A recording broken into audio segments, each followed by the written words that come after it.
নমস্কার। বাংলা সেরা গল্পে সবাইকে জানাই স্বাগত। শুরু করছি আজকের গল্প।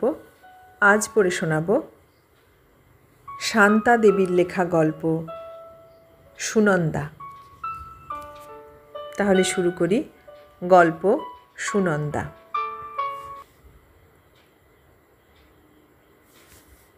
মাধবপুর গ্রামের একেবারে শেষে নদীর ঠিক কোলের কাছে প্রকাণ্ড বাগানের মাঝখানে মাথা উঁচু করে যে লাল বাড়িখানা দাঁড়িয়ে আছে, তারই চারিপাশের পাথরের নকশা কাটা ঝোলানো বারান্দাগুলিতে প্রায় একটি মেয়েকে দেখা যেত।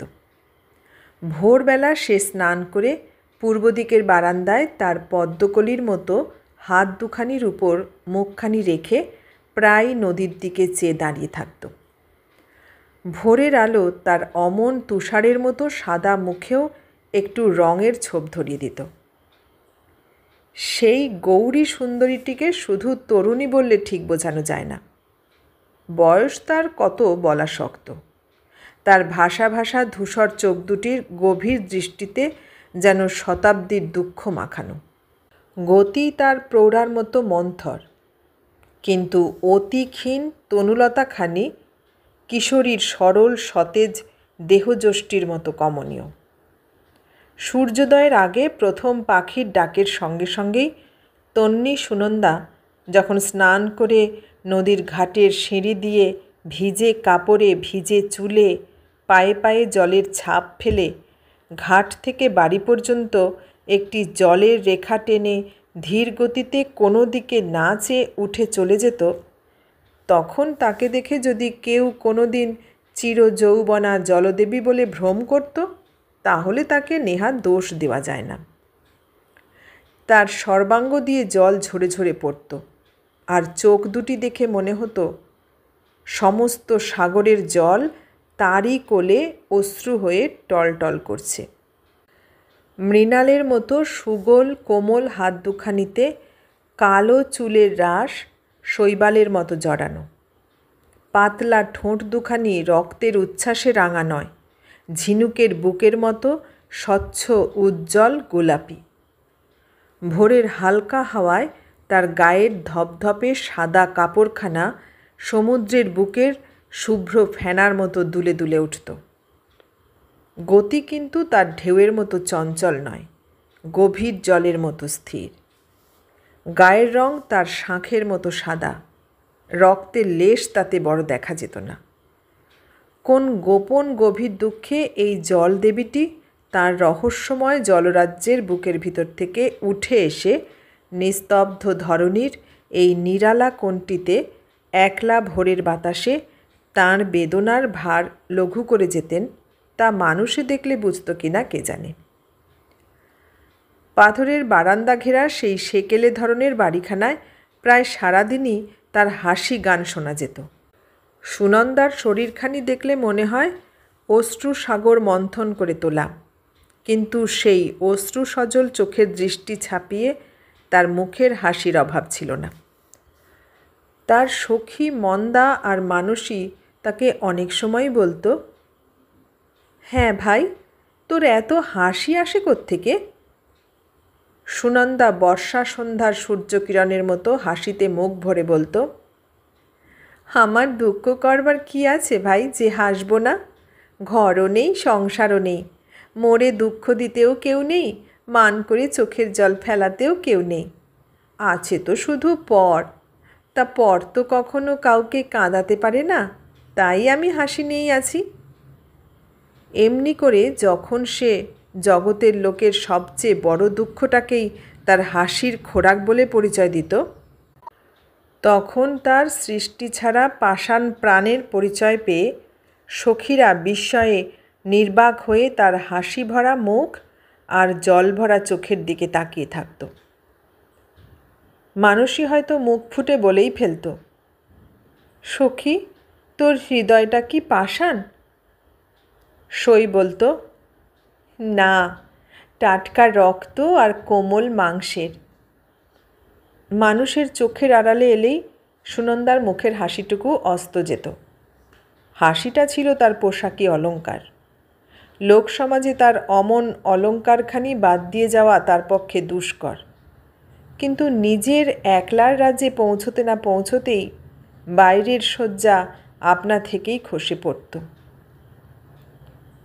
নদীর ঘাটের উপরেই ছিল শিব মন্দির। মন্দিরের চূড়া আলো করে ভোরের বেলা সূর্য উঠতে যেমন কোনো দিন ভুল হতো না, সন্ধ্যায় আমবাগানের পশ্চিমে আকাশ রাঙা করে সূর্য অস্ত যেতেও তেমন ভুল হতো না, তেমনি প্রতি সন্ধ্যায় মন্দিরের আরতির সময় চওড়া ঢালা জরিপাড়ের ধপধপে সাদা একখানা কাপড় পরে জরির আঁচলখানা গলায় দিয়ে বিগ্রহের সামনে জোর হাত করে দাঁড়াতেও সুনন্দার কখনো ভুল হতো না। ঘিয়ের প্রদীপের স্নিগ্ধ আলো তার রক্তহীন মুখের ওপর পড়ে তাকে আরও রক্তহীন দেখাতো। মনে হতো কে যেন সযত্নে মোম দিয়ে একটি ভক্তিমতী পূজারিণীর প্রতিমা গড়ে রেখে গেছে। মন্দিরের যে দরজা দিয়ে শুক্লপক্ষের দিনে শ্বেত পাথরের মেঝের উপর জ্যোৎস্না এসে পড়ত, তারই উল্টো দিকে দরজার সামনে সেই দিকে মুখ করে সে প্রতিদিন ঠিক একটি জায়গাতেই এসে দাঁড়াত। আরতির শেষে জ্যোৎস্নার আলোর মধ্যে রূপলি জরির আঁচল গলায় দিয়ে সে যখন বিগ্রহের আসনের তলে তার ক্ষীণ গৌর তনুখানি নত করে মাথা লুটিয়ে প্রণাম করত, তখন মনে হতো যেন এক ঝাড় রজনীগন্ধা ফুল ডাল শুদ্ধ তুষার স্তূপের উপর নুয়ে পড়েছে। তখন তার সে শুভ্র নিষ্কলঙ্ক দেহে এক কণা ধুলা লাগলেও বোধহয় লোকের চোখে সইত না। এই পৃথিবীর ধুলিতেই যে তার জন্ম, এই পৃথিবীর শ্মশানের কোলেই যে তার শেষ শয্যা, তা তখন কে বলবে? দেবলোকের কোনো ঋষির গলার পারিজাতমালা যেন কোন খ্যাপা হাওয়ার টানে এই দেব মন্দিরে খসে পড়েছে। ঝড় বৃষ্টি বজ্রপাত অমাবস্যার ঘোর অন্ধকার আরতির সময় সুনন্দার কাছে সবই সমান। সেই এক বেশে এক পথে রোজ এসে সেই একটি জায়গাতে সে দাঁড়াবেই। পূজার শেষে পূজার নির্মাল্যেরই মতো সে নিজেকে সূচি মনে করত। তখন আনন্দে তার ম্লান মুখও উজ্জ্বল হয়ে উঠত, চোখের জলও উপচে পড়তে চাইত, কিন্তু কাজল কালো পক্ষজালের মধ্যেই সে জল মিলিয়ে যেত। কোনো মানুষ বোধহয় কখনো তার চোখ দিয়ে জল পড়তে দেখেনি। লোকের চোখে তার অশ্রুধারা হাসি হয়েই দেখা দিত। চোখের সমস্ত জল সিঞ্চন করে সে এই হাসির ফসল ফলিয়েছিল। সুনন্দার শোবার ঘরে তার শিয়রের কাছে ছোট একটি শ্বেতপাথরের বাক্সের মধ্যে কয়েকটি জিনিস ছিল। সবকটিই ছোটোখাটো জিনিস। একটি একটু বড় ছিল, সেটা একখানা চিঠি। চিঠিখানা কিন্তু সুনন্দার হাতেরই লেখা। সেই নিজের হাতের লিখনখানার উপরেই তার সবচেয়ে বেশি টান। সেখানা সে কাকে লিখেছিল বলা যায় না, কারণ লিপির মাথায় কোনো সম্বোধনই ছিল না। ভিতরে তার আসল লোকটির নামের খোঁজ মেলে না। তবে চিঠিখানা যে লিখেছিল তার খোঁজ যেটুকু মেলে সেটাও নেহাত ফেলে দেবার মতো নয়। মানুষের যেটা সকলের চেয়ে শ্রেষ্ঠ ধন, তার ভাগ সে প্রাণ ধরে কাউকে দিতে পারে না। দিতে গেলেই যে কমে যাবে। তাই আমার দুঃখিনীর ধন যে দুঃখ, তার ভাগও আমি আর কাউকে দিতে চাই না। আর কিছু আঁকড়ে ধরবার মতো, সারা জীবন যত্নে বুকের মধ্যে লুকিয়ে রাখবার মতো তো আমার নেই। দুঃখ যদি না থাকতো আমি বাঁচতাম কার মুখ চেয়ে? কিন্তু যেদিন আমার শেষ হবে, মনে করেছিলাম সেদিন তোমার হাতে আমার এ একলার ধন তুলে দিয়ে যাব। এ যে একান্ত আমারই। আর কাউকে কি আমি এর সন্ধান বলে দিতে পারি? এ তো বাইরে প্রকাশ করবার নয়। আমার দেবতা যে নিভৃতে এসে আমার বুকের মাঝখানটিতে এ অমূল্য নিধি রেখে দিয়ে গিয়েছেন, বাইরে তো তিনি তার কোনো চিহ্ন রেখে যাননি। দেবতার উপর হাত চালিয়ে আমি কোন সাহসে জগতের কাছে তার সন্ধান বলে দেব? কৃপণের ধন যেমন পৃথিবীর মাটির মাঝখানে কঠিন হয়ে লুকিয়ে থাকে, কিন্তু উপরে তার চিরহরিত বসুন্ধরার ঘাসের আস্তরণ কোমল অঙ্গ মেলে থাকে, আমার এই বুক ভরা কঠিন দুঃখের উপরেও তেমনি করেই আমার মুখ ভরা হাসি ফুটে আছে। আমার মুখে তুমি চিরদিন হাসিই দেখে এসেছ, তাই ভয় হয় হয়তো এ কান্নার ইতিহাস তুমি বিশ্বাস করবে না। শিশু যেদিন প্রথম পৃথিবীর আলোয় চোখ মেলে, সেদিন সে আনন্দের মাঝখানেই জেগে ওঠে। আমার সে প্রথম জাগরণের দিনেও কেউ আমাকে আনন্দে বরণ করে নেয়নি। যার কোলে আমি এসে পড়েছিলাম, শুধু সেই আমায় কোল দিয়েছিল, কিন্তু তাও চোখের জলে ভেসে। সেই মায়ের কোলই ছিল আমার সমস্ত জগৎ। ওই একটি বন্ধনই আমায় সংসারের সঙ্গে বেঁধে রেখেছিল। শিশুর বন্ধু জগতে অসংখ্য। রক্তের বাঁধন যাদের সঙ্গে, তারা তো আছেই, আবার আনন্দের ভিতর দিয়েও বিশ্ব তার কাছে নানান রূপে ধরা দেয়। শিশু সম্রাটের কাছে স্বেচ্ছায় দাসখত লিখে দিতে সবাই পাগল। যাকে শিশু তার কচি আঙুলের কঠিন বাঁধনে না বাঁধে, তার দুঃখ রাখবার জায়গা থাকে না। কিন্তু সেই জন্ম মুহূর্ত থেকেই বিধাতা সেই শিশু আমির উপর বাম। রক্তের বাঁধন আমার কার সঙ্গে ছিল জানতাম না, তবে আনন্দে আমার কাছে কোনো মানুষ ধরা দেয়নি। বিশ্ব আমার কাছে নীরব প্রকৃতির বেশেই ছিল। মানুষের প্রাণের উচ্ছ্বাস তার মধ্যে এক কণাও ছিল না। ছেলেবেলায় আপন বলে মেনেছিলাম এমন একটি মাত্র মুখ আমার মনে পড়ে, সে আমার মায়ের মুখ।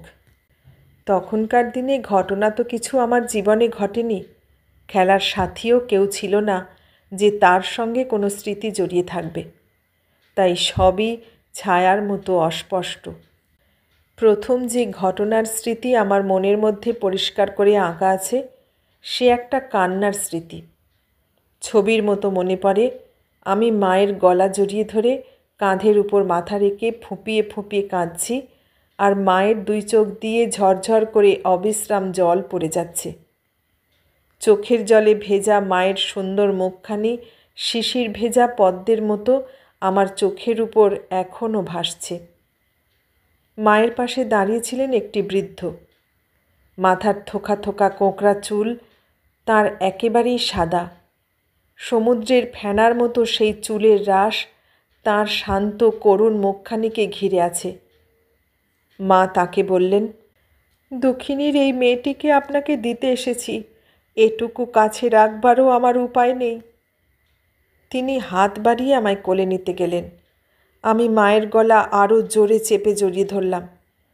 মায়ের চোখের জল আমার মাথার উপর ঝরে ঝরে পড়তে লাগলো। জগৎ বলে আমি আমার মাকেই জানতাম, সেই আমার জগৎ। আমার বিশ্ব যে আমার চোখের জলে বিদায় দিতে এসেছে, তা ওই তরুণ বয়সেই আমি বুঝেছিলাম। জন্মে অবধি যে অভাগিনী মা ছাড়া আর কারো কোলে যায়নি, আজ তাকে আদর করে কেউ বুকে তুলে নিতে এলে তো তার সংশয় হবেই। তার উপর আবার মায়ের চোখে জল। আমি সেই কান্না দেখেই কান্না শুরু করে দিলাম। খুব যে কিছু বুঝেছিলাম তা বলতে পারি না। সেই অশ্রুনাট্যের অভিনয় যে কতক্ষণ ধরে চলেছিল তা আজ আর ভালো করে মনে পড়ে না। কিন্তু যখন সেই করুণ কোমল পুরুষ তার নিষ্ঠুর হাতে আমাকে মায়ের বুক থেকে কেড়ে নিলেন, তখন আকাশ অন্ধকার, পথে পথিকের চলাচলও বন্ধ। অশ্রুমুখী মা আমার তখনই ছুটে দরজার কাছে গিয়ে দাঁড়ালেন। ভয় হয়েছিল বোধহয়, পাছে আমার লোভ এড়াতে না পেরে আবার আমার ক্ষুদ্র বাহুর ডোরে বাঁধা পড়ে যেতে হয়। সেইখান থেকেই ঘাড় ফিরিয়ে আমায় কি একটা আশীর্বাদ করে মা চিরবিদায় নিলেন। সেই আমার মাকে শেষ দেখা। তার পরিচয় আমি জানি না, তার শেষ আশীর্বাদ বাণীও আমার মনে নেই। মনে আছে কেবল তার শেষ দান, যা তার আশীর্বাদ রূপে বিদায়ের দিনে আমার মাথার উপর শতধারে ঝরে পড়েছিল। বিশ্বে আমার আপনার বলতে যে একজন ছিল, সেও আমায় দিয়ে গেল শুধু অশ্রুজল। তাই মাথা পেতে সেই দান নিয়েই আমি আমার জীবনযাত্রা শুরু করলাম। সেই দিন থেকে অল্পে অল্পে আমার হৃদয়ের গোপন কক্ষটিতে আমার এই অমূল্য সম্পত্তি সঞ্চয় করে আসছি। মূলধন আমার মায়ের দান। বুক ভরা অভিমান নিয়ে আমি জন্মেছিলাম, কিন্তু অভিমান করবার লোক তো আমার কেউ ছিল না। যে ছিল সে তো শুকতারার মতো ভোরের আলো ফুটতে না ফুটতেই মিলিয়ে গেল। দীর্ঘ দিনটা পড়ে রইল শুধু আমার জন্যে। তাই আমি আমার ভাগ্যের উপর, দুঃখের উপর আর আমার ভাগ্য দেবতার উপরই অভিমান করলাম। ভগবান আমাকে কাঁদতেই সৃষ্টি করেছিলেন, কিন্তু আমি তার বিধানকেও উল্টে তবে ছাড়লাম। সেই যেদিন অচেনা সেই নিষ্ঠুর হিতৈষী আমাকে মায়ের বুক থেকে ছিনিয়ে এনে এই জগৎ সংসারের মাঝখানে লোকসমুদ্রে অসহায়ভাবে ফেলে দিলে, সেদিন থেকে আমি আর কাঁদিনি। প্রথম কদিন সেই অজানাপুরীর একটি লোকের সঙ্গেও আমি কথা বলিনি। সেদিন রাত্রে আমার অভিভাবক আমায় যে খাটের উপর শুইয়ে রেখে গিয়েছিলেন, সেই খাট আঁকড়ে ধরেই আমি কদিন পড়ে রইলাম। নাইতে খেতেও আমি সহজে উঠতাম না। বৃদ্ধ আদর করে নিজের হাতে তুলে আমাকে খাইয়ে দিতে এলেও আমি মুখ খুলতাম না। দাঁত দিয়ে ঠোঁট এমন জোরে চেপে ধরে থাকতাম যে ঠোঁট কেটে রক্ত বেরিয়ে আসতো, তবু আমার জেদ ছাড়তাম না। ঘণ্টার পর ঘণ্টা বৃদ্ধ ভাতের থালা কোলে করে ম্লান মুখে বসেই আছেন। আমার জেদের জন্যে কত বেলা বোধ হয় তাঁর মুখেও দুটি অন্ন ওঠেনি। আমার মানভঞ্জনের জন্যে রাশি রাশি খেলনা এসে বিছানায় জড়ো হতে লাগলো। বাগানের ফুলের গাছে একটি কুঁড়ি অবধি বাকি রইল না, সবই আমার ঘরে। তারপর ঘুষের লোভে পড়ার যত খোকাখুকিও এসে জুটতে লাগলো। চিরকাল ওদের সঙ্গ থেকে বঞ্চিত বলে ওদের উপরেই আমার সবচেয়ে লোভ ছিল। এত সাধ্য সাধনাতেও বৃদ্ধ আমার মুখে যে হাসিটি ফোটাতে পারেননি, এই তরুণ মানবদের সাহায্য নিতেই সে হাসি আপনা হতেই ফুটে উঠল। তারপর ক্রমে এই নূতন ঘরই আমার চির পুরাতন হয়ে উঠল। শান্তমূর্তি সেই অজানা বৃদ্ধকে আমি দাদামশাই বলে ডাকতে শুরু করে দিলাম। নানান সম্পর্ক পাতিয়ে অতি দুঃখের মাঝখানে একটু সুখের হাওয়া এনে ফেললাম। দাদামশাই আমার নাম রেখেছিলেন সুনন্দা। তার আগে কি নাম ছিল জানি না। আরও 2-4 বছর বাদে দাদামশাইয়ের কাছে আমি পুজো করতে শিখলাম। ওতেই আমার ছিল সবচেয়ে আনন্দ। দাদামশাই বলেছিলেন, ঠাকুরের কাছে সব দুঃখ নিবেদন করা যায়, সব কান্না কাঁদা যায়, সব কিছু চাওয়া যায়। মানুষকে কিছু দিতে হলে এক তিনিই পারেন। অতি বড় দুঃখ তাঁর আশীর্বাদে সয়ে যায়। কথাগুলো আমার খুব মনে ধরেছিল। রোজ সন্ধ্যায় ঠাকুরকে প্রণাম করতে গিয়ে আমি আমার মনের সকল কথা নিঃশেষে তাঁর চরণে অঞ্জলি দিয়ে আসতাম। মানুষের কাছে আমার মুখ তো অনেক দিনই বন্ধ হয়ে গিয়েছিল। তারা সব ছিল আমার পর, তাই বাইরের জিনিস হাসিটুকু শুধু তাদের জন্য রেখেছিলাম। কিন্তু আমার অন্তর জুড়ে যে কান্না ছিল, সে তো পরের কাছে কাঁদা যায় না। তাই আমার যে আপনার, সেই ঠাকুরের কাছেই আমি আমার হাসির ঘোমটা খুলে ফেলে নিজের আসল রূপে দেখা দিতাম। দাদামশাইয়ের ঘরে আমার আদরের অভাব ছিল না, কিন্তু সাধারণ মানুষের সঙ্গে আমার যে একটা বিশেষ প্রভেদ ছিল, সেটা আমি সেখানেও অনুক্ষণ পদে পদে অনুভব করতাম। তিনি আমায় নিজের হাতে খাইয়ে দিয়েছেন, কিন্তু মাঘের রাত্রেও যদি কোনো দিন খাওয়ার কি পূজার আগে আমায় ছুঁতে হয়েছে, তাহলেই স্নান না করে নিস্তার নেই। আমি পাছে মনে একটুকু ব্যথা পাই কি সামান্য কিছু সন্দেহ করি, তাই আমার সম্বন্ধে সমস্ত আচার বিচারে দাদামশাই আমাকে খুব লুকিয়ে চলতেন।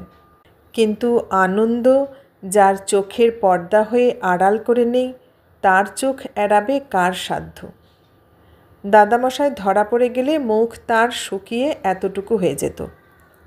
চোরের মতো পালিয়ে বেড়াতেন, পাছে আমি তাঁর এ ভীষণ অপরাধের কোনো কৈফিয়ত চেয়ে বসি। কিন্তু তিনি জানতেন না যে আমার ঠাকুর লোকের কাছে চাইবার কি বলবার জন্যে আমার আর কিছু রাখেননি। আমার যা কিছু নালিশ সব সেই একজনেরই চরণে। আসামি দাদামশাইকে আমি এগিয়ে গিয়ে হাসি মুখে মুক্তি দিতাম।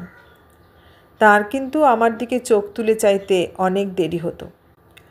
পাড়ার লোকে অনেক সময় এসে দেখত আমি দাদামশাইয়ের তুষার শুভ্র চুলের মধ্যে আঙুল চালিয়ে চালিয়ে কত রকম হাসি গল্প করছি। অবাক হয়ে খানিকক্ষণ তাকিয়ে থেকে কেউ কেউ জিজ্ঞেস করত, ঠাকুর, উমা মা কি আপনার ঘরে এসে বাঁধা পড়ে গেছেন? কথা শুনে দাদামশাইয়ের মুখ সাদা হয়ে যেত। তিনি আমার কি যে পরিচয় দেবেন ভেবে কুল পেতেন না। আমি হেসে বলতাম, আমি দাদামশাইয়ের কুরনো নাতনি, উমাও না রমাও না। দাদামশাই ক্ষীণ হাসি হেসে ঘাড় নাড়তেন, মুখ দিয়ে কথা বেরোতো না। বয়সের সঙ্গে সঙ্গে দাদামশাইয়ের ক্ষীণ দেহ আরও ক্ষীণ হয়ে উঠতে লাগলো। একদিন মাঘের শেষে শুনলাম এখানে থাকা আর আমাদের চলবে না। শেষ বয়সে দাদামশাই মাধবপুরে দেশের মাটিতে মাথা রেখে বিশ্রাম নিতে চান। মাধবপুরের আমবাগানে বসন্তের দূত আম্রমঞ্জরির আবির্ভাবের সঙ্গে সঙ্গে বাগানের মাঝখানের লাল বাড়িখানাতে আমাদেরও উদিত হতে হলো। শ্মশানপুরীর মতো শূন্য সেই নির্জন বাড়ির চারধারে লোকজনের চিহ্নও পাওয়া যায় না। শুনেছি এককালে ওই বাড়িতেই লোক ধরত না। উৎসবে আনন্দে সারা বছরের মধ্যে বাড়িখানা একদিন বিশ্রাম পেত কিনা সন্দেহ। অন্দরমহল, বৈঠকখানা, নাট মন্দির, দেবালয় কিছুরই অভাব নেই, কিন্তু সবই এখন শূন্য। আছে কেবল দেবালয়ের নিত্য পূজার পাঠ। লক্ষ্মী যেদিন সামান্য কোন অছিলায় দাদামশাইয়ের প্রতি প্রথম বাম হন, সেদিন থেকে একে একে সবাই তাঁর প্রতি বাম হতে শুরু করলে। শুনেছি ষষ্ঠীর কৃপা তাঁর উপর অফুরন্ত ছিল, কিন্তু শেষকালে একটি মাত্র পৌত্র না দৌহিত্রতে গিয়ে ঠেকল। তার মায়াও কাটাবেন বলেই তিনি দেশের ঘরবাড়ি ছেড়ে বেরিয়ে পড়েছিলেন। কিন্তু মরণ যখন ঘনিয়ে এলো, তখন তাঁর বংশের শ্মশান তাঁকেও নিজের কোলে ডাক দিলে। দাদামশাই বাড়ি ফেরবার দিন বললেন, যে মাটিতে একে একে বুকের সব কখানি হাড় বিসর্জন দিয়ে এসেছি, এ ভাঙা পিঁজরখানা আর তার কাছ থেকে বাঁচিয়ে নিয়ে কি সুখ পাব? যাই, তবু তাদের শ্মশানে মরেও যদি জুড়োতে পারি। যে মরণের লোভে এখানে এসেছিলেন, সে মরণ তো আসতে ভোলেনি, কিন্তু হাড় তার জুড়িয়েছে কিনা কে জানে। এই শ্মশানপুরীর সেই প্রদীপ তোমায় যেদিন প্রথম দেখি, সে অনেক দিনের কথা। তোমার কি মনে আছে? তোমাদের বাড়ির ঘাট যখন বাঁধানো হয়েছিল, তখন বোধহয় নদীর গতি অন্যরকম ছিল। তারপর কত কাল গেছে, নদীর মুখ ফিরে গেছে, কিন্তু পাথরে বাঁধা ঘাট সেই তার চিরপুরাতন কোণটিতেই অচল হয়ে আছে। জল সরে যাওয়াতে ঘাটের শেষ সিঁড়ির পরেও অনেকখানি পায়ে হাঁটা পথ সাপের মতো এঁকে বেঁকে নদীর ভিতর গিয়ে পড়েছে। তার উপরে ত্রিভঙ্গ হয়ে একটা বড় বটগাছ নদীর উপর ঝুঁকে পড়ে কালো জলের বুকে কতকাল ধরে নিজের ছায়াই দেখে আসছে। নদী আদর করে তার পা ধুইয়ে ধুইয়ে সমস্ত ধুলামাটি নিজের অঙ্গে তুলে নিয়ে শুধু অসংখ্য শিকড়ে বোনা হাড় পাঁজরের মতো কাঠামোখানা রেখেছে। আদরের ঘটা বেশি বাড়লে হয়তো তাকে একদিন সশরীরেই নদীর কোলে ঝাঁপিয়ে পড়তে হবে। এই বটগাছের তলায় দুখানা বড় পাথর জোড়া দিয়ে এখানকার ঘাট। সেদিন খুব ভোরে, নদীর জল তখনও উষার আলোয় রাঙা হয়ে ওঠেনি, ধূসর অঙ্গ মেলে দিয়ে তরুণ অরুণের প্রথম চুম্বনে সিঁদুর হয়ে উঠবার অপেক্ষা করছে আমবাগানে দোয়েল পাপিয়া সেই সবে সূর্যদেবকে ডাকাডাকি শুরু করেছে, এমন সময় আমি ঘর ছেড়ে নদীর ঘাটের সেই পাথরের উপরে গিয়ে বসেছিলাম। ভাবছিলাম আমার ভাগ্যের কথা। ত্রিকুলে কেউ আছে কিনা জানি না বলেই কপাল গুনে যার ঘরে এসে পড়েছি, তারও ঘরে দুদিন পরে সন্ধ্যা প্রদীপ জ্বালাবার লোক জুটবে কিনা বলা ভার। হাত দিয়ে নদীর জল কাটতে কাটতে এমনই কত কি ভাবছিলাম। পায়ের শব্দে চোখ তুলে হঠাৎ চাইতেই দেখি তরুণ ব্রহ্মচারীর মতো দীপ্ত মূর্তি তুমি সেই পায়ে হাঁটা পথে নদীর দিকে এগিয়ে আসছ। উষার আলো চোখে পড়বার আগেই তোমার সঙ্গে সেই আমার প্রথম শুভ দৃষ্টি। জানি না সে কি অশুভক্ষণে ঘটেছিল। তারপর যখন জানলাম এ বাড়িতে নবীন আর প্রবীণ বলতে তুমি আর দাদামশাই এই দুটি মাত্র আমার পাবার মতো সঙ্গী, তখন প্রবীণকে বাদ দিয়ে আমি তোমাকেই বেছে নিলাম। তুমিও আমাকেই বেছে নিলে।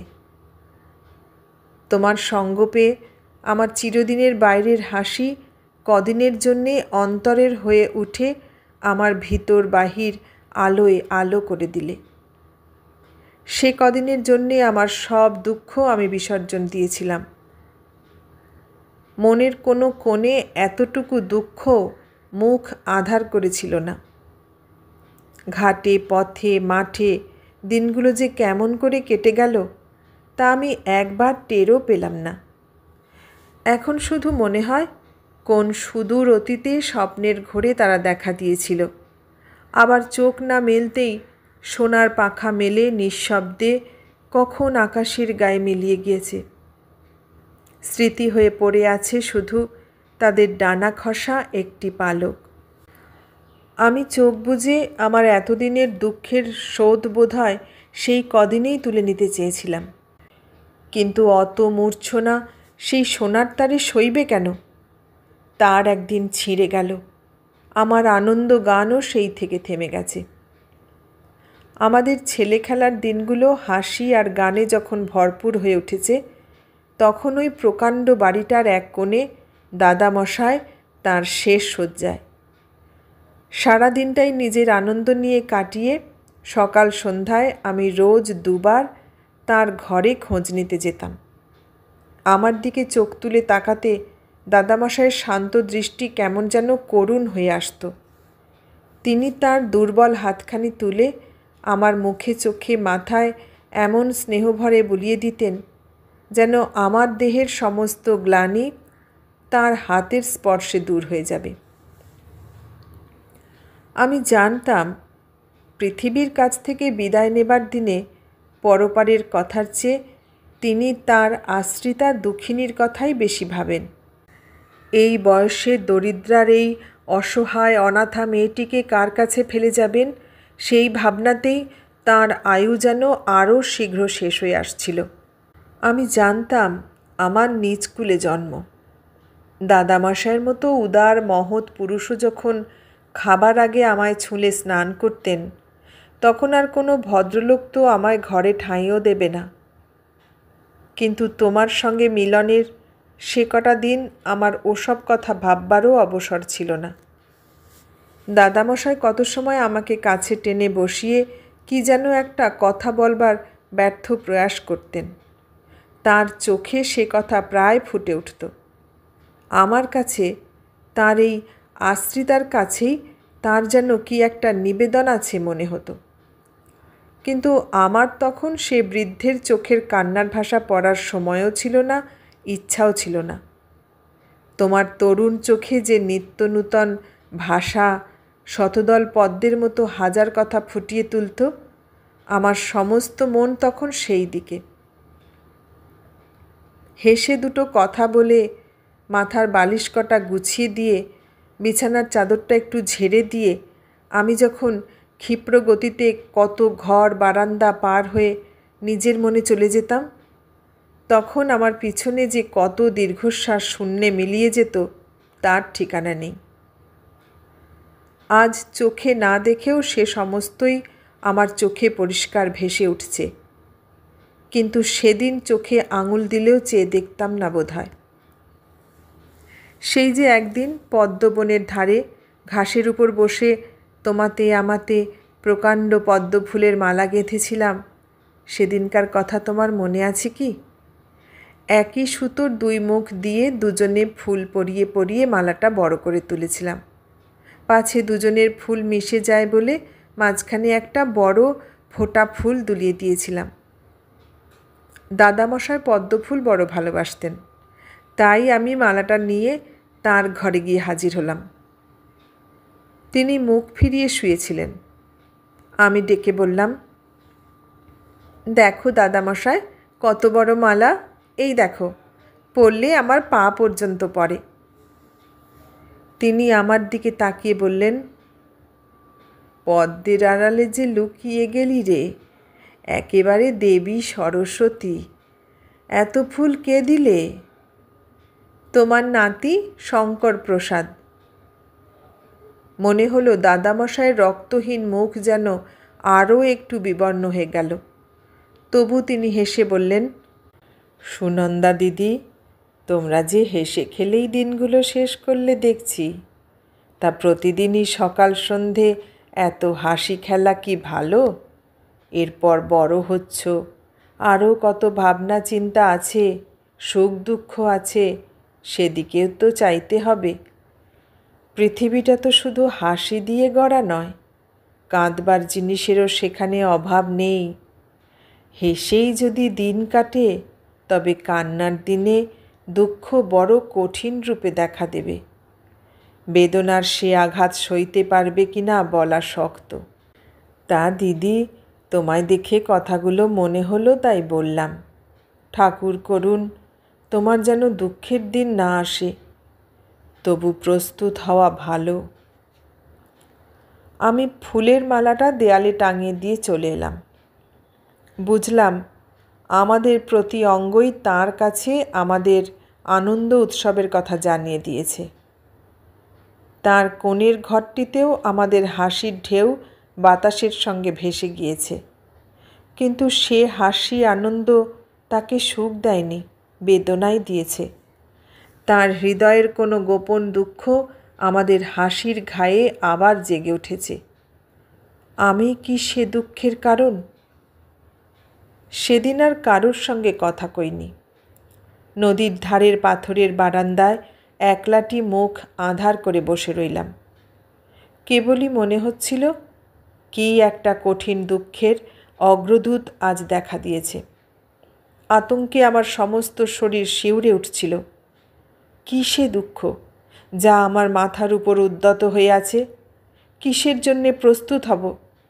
একবার মনে হলো, তুমি বুঝি আমার নামে কোনো কথা দাদামশাইয়ের কাছে বলেছ।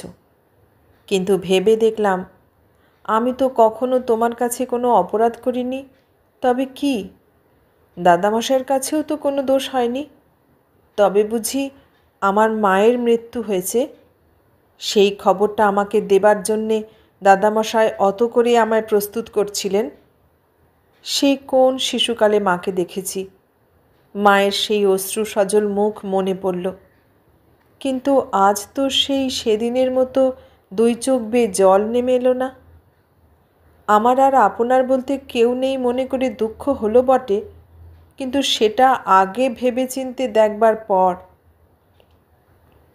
যেদিন চোখের জলে মাকে বিদায় দিয়েছিলাম, সেদিনকার কথা মনে পড়ল। মা তো আমাকে লোককে দিয়ে দিয়েছে, সে মায়ের জন্যে কাঁদতে যাব কেন? কেন, গরিবের ঘরে কি আমার এক মুঠো অন্নও জুটত না? যার যা খুশি হোক, আমি কিছুতেই কাঁদব না। শক্ত হয়ে বসে আমি দাদামশায়ের ভয় দেখানো কথাগুলো মন থেকে দূর করে দিলাম। তারপর দিন থেকেই আমাদের অজস্র আনন্দের স্রোতে মন্দা পড়ে গেল। আমি সবটাতে গা ঢেলে দিতে শুরু করলাম, যেন এক কোণে বসে আপন মনে কাজকর্ম করাই আমার চিরদিনের অভ্যাস। এমনই ভাবে খুঁটিনাটি যা তা নিয়ে সারাদিন কাটিয়ে দিতাম। তুমি আমার কাণ্ড দেখে অবাক হয়ে ফিরে যেতে। কখনো যদি বা কিছু বলতে, আমি একমুখ হেসেই উত্তর দিতাম। কিন্তু আগের মতো তেমন সহজ আনন্দের উচ্ছ্বাস আর রইল না। কদিন ধরে আমার ব্যবহার লক্ষ্য করে যেদিন সকালবেলা তুমি গিয়ে সারা সকালটাই দাদামশাইয়ের ঘরে কাটিয়ে এলে, সেদিন তুমিই বা তাকে কি বলেছিলে আর তিনিই বা তোমাকে কি বলেছিলেন তা আমি জানি না, কিন্তু সারাদিন বাড়িতে বই হাতে করে বসে কাটিয়ে সন্ধেবেলা যেই তুমি বেরিয়ে গেলে অমনি দাদামশাইয়ের ঘরে আমার ডাক পড়ল। দাদামশাই বললেন, দিদি সুনন্দা, আমার তো দিন ফুরলো। এখন যাবার আগে তোমার আর শঙ্করের কাছে আমার যা বলবার আছে তা বলে যেতে হবে তো, তাই দিন থাকতে আজই তোমায় ডাকলাম। তাকে যা বলবার আমি বলে নিয়েছি।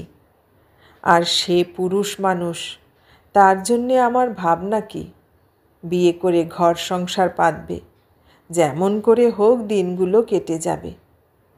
তোমার জন্যেই যা ভাবনা। দাদামশাই আমার মুখের দিকে তাকালেন। তোমার বিয়ের কথা আগে কোনো দিন ভেবে দেখিনি। প্রথম কথাটা শুনে আমার মুখ শুকিয়ে গেল। আমি মুখটা নিচু করে পাশ ফিরে বসলাম। দাদামশাইয়ের চোখের দিকে তাকাতে পারলাম না। তিনি আবার বলতে লাগলেন, দেখো দিদি, তোমায় আমি যে কতখানি ভালোবাসি তা তুমি বুঝবে না। আমার শঙ্করের চেয়ে কম হবে না। যেদিন এ ঘর দোর শ্মশান করে দিয়ে দেশ ছেড়ে চলে গেলাম, সেদিন মনে করেছিলাম যে কটা দিন আছি ভালো আর কাউকে বাসছি না। ওর মতো দুঃখ জগতে আর কিছুতে দেয় না। কিন্তু তোর মুখখানা দেখে আমার সব প্রতিজ্ঞা ভেসে গেল। ভগবান শূন্য মন ফেলে রাখেন না, কাউকে না কাউকে তার মাঝখানে আসন দেনই। তাই সেদিন থেকে আমার বুক জুড়ে তোর মুখখানা জেগে রইল। শঙ্কর মামাবাড়ি ছিল, তাকে আমি ইচ্ছে করেই কাছে নিইনি, কিন্তু ফাঁকি দিয়ে যাব কোথায়? তুই এসে তার ঠাঁই জুড়ে বসলি। সেদিন থেকে প্রাণ দিয়ে কেমন করে তোকে হাতে করে গড়ে তুলেছি, কত দুঃখ পেয়েও তোকে ছাড়িনি, তা তো তুই জানিস দিদি। দুঃখের একটি আঁচড় তোর গায়ে লাগতে দিইনি, পাপের ধূলিকণাও পায়ে ঠেকতে দিইনি। বুক দিয়ে সব থেকে তোকে আমি বাঁচিয়ে এনেছি। কিন্তু হলে কি হয় দিদি, আজ যাবার আগে অতি কঠিন আঘাত আমাকেই তোর প্রাণে দিতে হবে, নইলে যে উপায় নেই। আর কোনো পথ ভেবে পেলাম না। এতদিন যে বোঝা আমি বয়েছি, আজ তোর কোমল অঙ্গে তার ভার তুলে দিতে হবে। দাদামশাইয়ের কথা শুনে আমার গায়ের রক্ত জল হয়ে যাচ্ছিল। আমি একবারও না নড়ে নিঝুম হয়ে সেইখানেই বসে রইলাম। তারপর যা শুনলাম সে বড় কঠিন কথা। শুনলাম আমার অজানা পাপের ইতিহাস। পাপ কাকে বলে তা আমি জানতাম না, কিন্তু শুনলাম আমার শরীরের প্রতি বিন্দু রক্তেই পাপ। বুঝলাম অন্যের অভাবে আমি এ ঘরে আসিনি। মায়ের সঙ্গের হাত থেকে পরিত্রাণ দেবার জন্যেই মা আমাকে নিজের হাতে বিসর্জন দিয়েছেন। দাদামশাইয়ের পুণ্যের জোরে যদি আমার পাপটা ধুয়ে যায়, তাই তার হাতে আমাকে সঁপে দেওয়া হয়েছে। কিন্তু পাপ তো যায়নি। আমি যে জন্মদাগী, আমার দাগ মিলবে কি করে? কয়লার কালি কি ধুলে যায়? দাদামশাই বললেন, দেখ দিদি, তোকে আমি বড় ভালোবাসি, কিন্তু মানুষের মাটির শরীর কি না, একটু ছোঁয়া লাগলেই কালি লেগে যায়। তাই তোকে ব্যথা দিয়েও আমি তোর ধরা ছোঁয়ার আচার বিচার করেছি। তোর কাছে ধরা পড়বার ভয়ে আমি চোরের মতো পালিয়ে বেরিয়েছি। আজ যাবার সময় ঘনিয়ে এলো। আজ আর আমার লুকিয়ে রাখা সাজে না, তাই সব বলে যাচ্ছি। যে বুড়ো মরণকাল অবধি তোকে আগলে এলো, তার একটি অনুরোধ রাখিস দিদি। তোর নিজের চোখে এখনও যা ধরা পড়েনি, আমার চোখে অনেক দিনই তা ধরা পড়েছে। আমার শঙ্কর যে দিনে দিনে তোকেই তার চোখের মণি করে তুলেছে তা আমি দেখেছি। আজ সকালে তার প্রমাণও পেয়েছি। সুনন্দা, আমি জানি তোর মনে কোথাও একটু পাপ নেই, গঙ্গা জলের মতো তুই নির্মল। কিন্তু মানুষের সমাজে তাতে যে কিছু হয় না ভাই। মানুষ তার মাটির শরীর নিয়ে বড় ভয়ে ভয়ে বাঁচিয়ে চলে।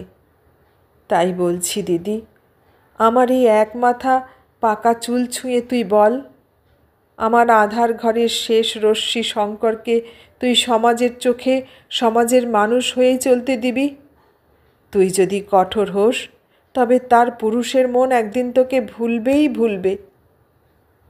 আমার এই ঘর বাড়ি কিছু আমি শঙ্করকে দিয়ে যাব না, সমস্ত তোরই নামে লিখে দিয়েছি, নইলে তুই দাঁড়াবি কোথায়?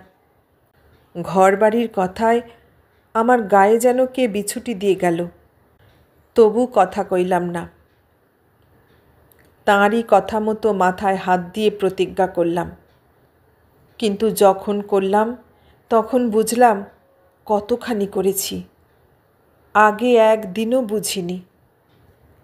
তিনি আরও বললেন, দিদি, আশীর্বাদ করছি আর জন্মে তুমি সাবিত্রী হয়ে জন্ম। তোমার এই জন্মের তপস্যায় জন্ম জন্মান্তরের সমস্ত কালি ধুয়ে যাবে। এ জন্মে দেবতা রইলেন তোমার স্বামী, পৃথিবীর পাপ তাকে স্পর্শ করে না। সতীলক্ষ্মী হয়ে তার সেবা করো, তাঁর চরণ প্রসাদে জন্মান্তরে তুমি তপস্যার ফল পাবে।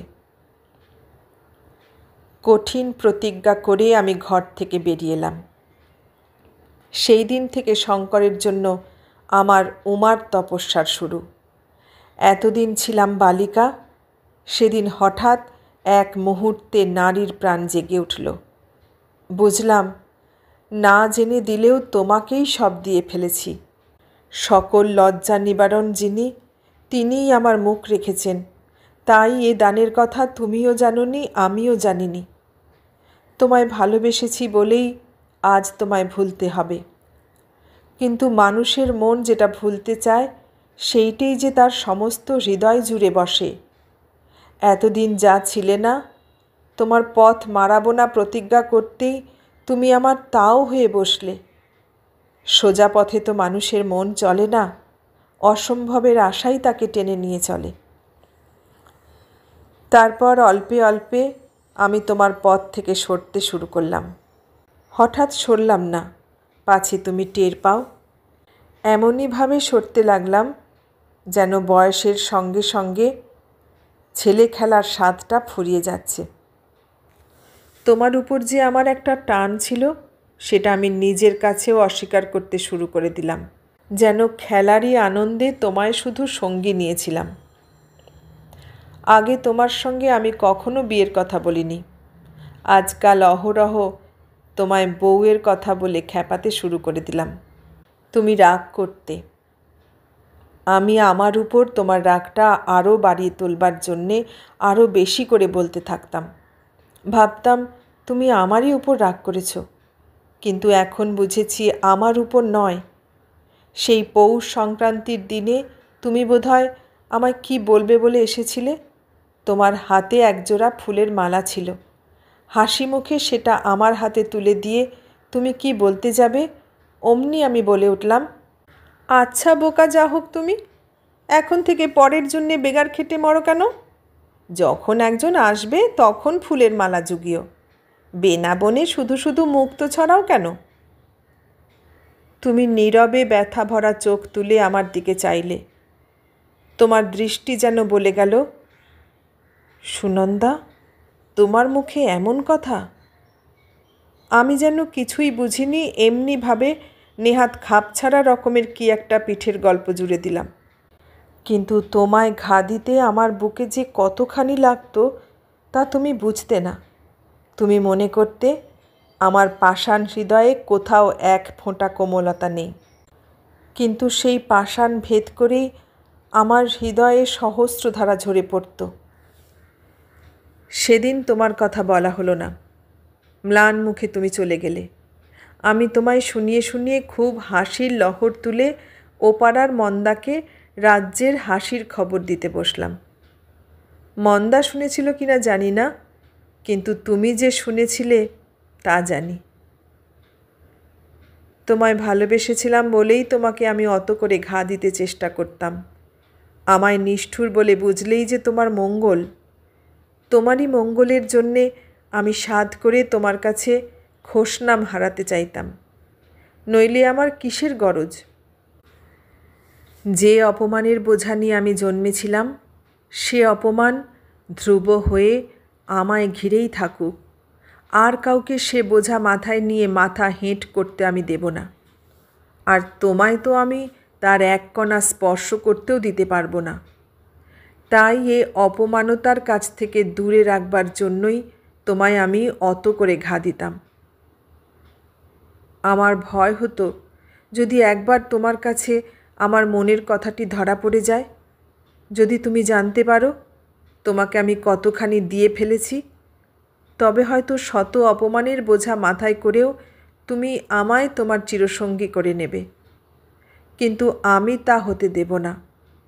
সকল ধর্ম যাকে ছেড়ে দিয়েছে, যাকে অকুলে ভাসিয়ে দিয়েছে, তোমার সহধর্মিণী হবে সে কিসের স্পর্ধায়?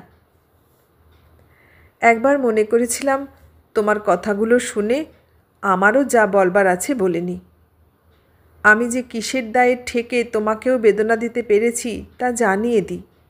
কিন্তু মনে হলো আমি যদি তোমাকে এ দুঃখের ভার দিই তবে তোমার দুঃখই বাড়বে, দুঃখ ভোলবার পথ আর হবে না। তাই ভেবেছিলাম আপনি বিরূপ হয়ে তোমাকেও বিরূপ করব। কিন্তু এখন দেখছি আমি ভুল ভেবেছিলাম, এর চেয়ে সে দুঃখ ছিল ভালো। পুজোর সময় সেবার যখন পদ্মবনের ধারে তোমার সঙ্গে আমার দেখা হলো, তখনই তোমার চোখে আমাদের সেই পুরনো স্মৃতির কথা ভেসে উঠল। তুমি ভেবেছিলে আমিও তোমার মুখের দিকে তাকিয়েই সেসব কথা বুঝে ফেলব। কিন্তু আমি একেবারে নতুন মানুষের মতন বললাম, এখানে তো দেখি এবার খুব পদ্মফুল ফুটেছে। তুমি বললে, কেন? সেই যেবার তুমি আর আমি একসঙ্গে একটা মালা গেঁথেছিলাম সেবার কি কিছু কম ফুটেছিল? আমি বললাম, ও সে কবে ছেলেবেলায় কি হয়েছিল আমার মনেও পড়ে না। তুমি বললে, সে কি সুনন্দা, এখনও যে বছর ঘোরেনি, এর মধ্যে ভুলে গেলে? আমি একটু হেসে বললাম, তা হবে হয়তো, আমার অত খুঁটিনাটি মনে থাকে না। তুমি দুঃখিত হয়ে বললে, আমার ওর চেয়েও ঢের খুঁটিনাটি মনে আছে। আমি ভালো মানুষ সেজে বললাম, আমার ভাই স্মৃতিশক্তিটা দিন দিনই যেন কোথায় যাচ্ছে, এরপর তোমার কাছে মনে রাখা শিখতে হবে। আজ যদি সাক্ষ্য দিতে পারতাম তবে কিন্তু দেখিয়ে দিতাম খুঁটিনাটি মনে রাখায় আমি তোমার কত উপরে। মুখে অমন অনেক কথা বললেও, বাইরে তোমায় একেবারে এড়িয়ে চললেও, তোমার সকল কাজ, সকল অভ্যাস, চলাফেরা, কথা বলা সব আমার মুখস্থ হয়ে গিয়েছিল। আমার সমস্ত দেহ মনে তার সাড়া বাজত। তোমাকে ভুল বোঝাবার জন্যে আমি তোমার চলাফেরা দেখেও দেখতাম না, কিন্তু তোমার সমস্ত কাজের সঙ্গে সঙ্গে আমার কাজকর্ম দিনে দিনে ঘড়ির কাঁটার মতো নিয়মিত হয়ে উঠেছিল। তোমার সমস্ত কাজের সুবিধা অসুবিধা দেখে আমি যে কেন তার সুব্যবস্থা এতকাল ধরে করে এলাম তা তুমি বুঝলে না। আমার না হয় ভয় ছিল তুমি পাছে ধরে ফেলো, তা বলে তুমি কি এমনই অন্ধ হয়েছিলে যে এতদিনেও টের পেলে না? তোমায় জানিয়ে তোমার কাজ করা, কথা শোনা, তোমায় দেখা আমার যত কমে আসতে লাগলো, আড়ালে সেটা ততই বেড়ে উঠল। কখন যে কিসের অবসর মিলবে সব আমার নখের আগায় গোনা ছিল। আমি জানতাম এতে আমার কোনো পাপ নেই, শুধু তৃপ্তি আছে। তোমার অনিষ্ট এতে এক বিন্দু হবে না। আর আমারই বা কেন হবে? তুমিই তো আমার দেবতা। গোপনে দেবতার পূজায় কি পাপ আছে? মন্দিরে ঠাকুরকে প্রণাম করতে আমি রোজ ভোরেই যেতাম। তখন আমার সমস্ত সুখ দুঃখ ব্যথা বেদনার কথা তাকে জানিয়ে আসতাম। আমি যে তোমারই জন্যে তোমার সঙ্গে ছলনা করেছি, নিজের সঙ্গেও করেছি, সে কথাও বলতে ভুলতাম না। কিন্তু বললে কি হবে, তোমার জন্যে আমি সেই দেবতার সঙ্গেও ছলনা করেছি। আজ মাথা হেঁট করে যে অপরাধ স্বীকার করছি, চিরজাগ্রত ঠাকুর দুঃখিনী অবলাকে ক্ষমা করবেন। আরতির সময় হাত জোর করে মাথা নিচু করে রোজ সন্ধ্যায় যখন আমি শিব মন্দিরে ওই পাষাণ প্রতিমার সামনে দাঁড়িয়ে থাকতাম, তখন কি আমি তার পূজা করতাম? আমি তখন সর্বাঙ্গ দিয়ে অনুভব করতাম তোমার দৃষ্টির অভিষেক। তুমি যে তোমার শুভ নির্মল অকলুষ দৃষ্টি দিয়ে আমার এ পাপ দেহকে স্নান করিয়ে তিলে তিলে তার অণু পরমাণুকে পবিত্র করে তুলতে, আমি আমার সমস্ত মন দিয়ে তাই অনুভব করতাম। আর ভাবতাম তপস্যার শেষে সিদ্ধিলাভের দিন আমার এগিয়ে আসছে। এ জন্মে তোমার দৃষ্টির তলে নিষ্পাপ হয়ে উঠে পরজন্মে তোমাকেই লাভ করব। তখন দেব মন্দিরের আরতির শব্দ আমার কানে মিলিয়ে যেত। ঘিয়ের পঞ্চপ্রদীপের আলো কি ঘ্রাণ আমার কোনো ইন্দ্রিয়কে স্পর্শ করত না। শব্দ, গন্ধ, রূপ, রস সব তখন তোমাতেই একাকার। আজও সে মন্দিরের হাওয়ায় প্রতি সন্ধ্যায় আমি তোমাকেই অনুভব করে পুলকিত হয়ে ঘরে ফিরে আসি। ঘরে এসে তারপর ভয় হতো, দেবতার সঙ্গে ছলনা করে আমি যদি তোমার অকল্যাণ করে থাকি, তবে তার বাড়া শাস্তি আর আমার কি হতে পারে? আরও মনে হতো পাষাণের ঠাকুরের উপর তো তোমার বিশ্বাস নেই, তবে তুমিও ছলনা করেছ। যদি করে থাকো তবে সে আমারই জন্যে, সে পাপও আমারই। তখন আমি শিউরে উঠে তোমার মঙ্গলের জন্যে আমার দেহ মন সমস্ত মানত করতাম। দাদামশাই বলেছিলেন, মানুষের পাপ দেবতাকে স্পর্শ করে না। তাই আমি ঠিক করলাম মন্দিরের সেবাতেই আমি আমার উৎসর্গ করব। শেষ দিন পর্যন্ত ওই মন্দিরের দরজা ধরেই এ বাড়িতে পড়ে থাকব। তোমার ঘর বাড়ি আমি দাদামশাইয়ের হাজার কথাতেও নিতে পারিনি, সে তোমাকেই আমি ফিরিয়ে দিয়েছিলাম। মন্দিরের কাছে ছোট একখানি ঘর বেঁধে থাকবার আমার সাধ ছিল, ইচ্ছা ছিল ওইখান থেকে দেখব তোমার ঘর আলো করে তোমার গৃহলক্ষ্মী তাঁর শুভ স্পর্শে সোনার সংসার সাজিয়ে তুলেছেন। কিন্তু সে স্বাদ আমার মিটবে কিনা কে জানে। আমি জানি মিটবে না, কিন্তু প্রাণ ধরে ও কথা বলতে কিছুতেই পারি না। এখনও সেই আশাতেই তোমার ঘর আগলে বসে আছি। আজ কতদিন ধরে রোজ ভোরে স্নান করে মন্দিরের সিঁড়ি ধুয়ে ফুল সাজিয়ে আঙিনা ঝাঁট দিয়ে আসছি। আমি সকলের অধম হলেও এ কাজে আমায় বাধা দিতে কেউ নেই। রোজ সন্ধ্যায় নিজের চুলের গোছা দিয়ে আমি মন্দিরের ধুলো মুছে নিয়ে যাই। সেই যেমন তখনকার দিনে করতাম, আজও তেমনি করি। কিন্তু আজ সে পদধূলার এক কণাও মাথায় তুলে নেবার জন্যে পড়ে নেই। এখন আমাদের মন্দিরে আর তেমন লোকের ভিড় নেই। কিন্তু তোমার মনে আছে তো, তখন আরতির সময় মন্দিরে লোক আর ধরত না। মেয়ের ভিড় যত না হোক, ছেলের ভিড় তার চেয়ে ঢের বেশি। গাঁ ভেঙে ছেলেরা রোজ মন্দিরে এসে জুটত। তাদের জ্বালায় আমার চলাফেরা ভার হয়েছিল। আষাঢ় মাসের শেষাশেষি, সেই যেদিন ঝড়ে আকাশ পাতাল তোলপাড় হয়ে উঠেছিল, সেই অমাবস্যার দিনে ঘন মেঘের ঘটায় আরতির অনেক আগেই অন্ধকার ঘনিয়ে এসেছিল। আমবাগানের কত গাছ যে সেদিন ভেঙেছিল, নদীতে কত নৌকো যে ডুবেছিল, নদীর পাড়ও যে কত জায়গায় ধসে পড়েছিল তার ঠিকানা নেই। সেদিন প্রকৃতির প্রলয়কাণ্ড দেখে লোকের চোখের ঘুম কোথায় উড়ে গিয়েছিল। সারা রাত ধরে কড়কড় করে বাজ পড়েছে, ঝুপঝুপ করে নদীর পাড় খসে খসে পড়েছে, শাঁ শাঁ করে ঝড় গাছপালা উপড়ে বন বাদার ভেঙে ছুটেছে, আর ঝমঝম বৃষ্টি তো সারা রাত্রির মধ্যে একবারও থামেনি। জোরে ঝড় আরম্ভ হবার আগেই তাড়াতাড়ি করে আরতি হয়ে গেল। সকলে বেরিয়ে বাড়ি চলে গেল। আমি তখন বাড়ি গেলাম না। মনে হলো মন্দিরের কাজ শেষ করে গেলেই হবে, নইলে হয়তো আবার আসতে পারবো না। তুমিও যে যাওনি তা আমি জানতাম না, কিন্তু আমি যে যাইনি তা তুমি জানতে। মন্দিরের দাসীর কাজ আমি কোনো দিন কারুর চোখের সামনে করিনি, এমনকি পূজরী ঠাকুরও আমায় কাজ করতে কখনো দেখেনি। আমি ফুল দিয়ে যাই এইটুকু সে জানত, আর কিছু কেউ জানত না। তাই বোধহয় তুমি আমায় থাকতে দেখে একটু অবাক হয়ে আমাকে সঙ্গে করে নিয়ে যাবার জন্যেই মন্দিরের পাশে দাঁড়িয়েছিলে। সবাই চলে যেতেই আমি এদিকের সিঁড়ি ধুয়ে মুছে প্রদীপ পরিষ্কার করে রেখে তোমাদের দিকের সিঁড়ির কাছে গেলাম। হেঁট হয়ে খোলা চুল দিয়ে আমি যখন সিঁড়ির ধুলো মুছছিলাম, তখন প্রদীপের আলো আমার জরির আঁচলায় লেগে চকচক করে উঠতেই বোধহয় সেদিকে তোমার চোখ পড়েছিল। সেদিন আমি রূপলি জরির পাড় আর আঁচলাদার একখানা কাপড় পরেছিলাম।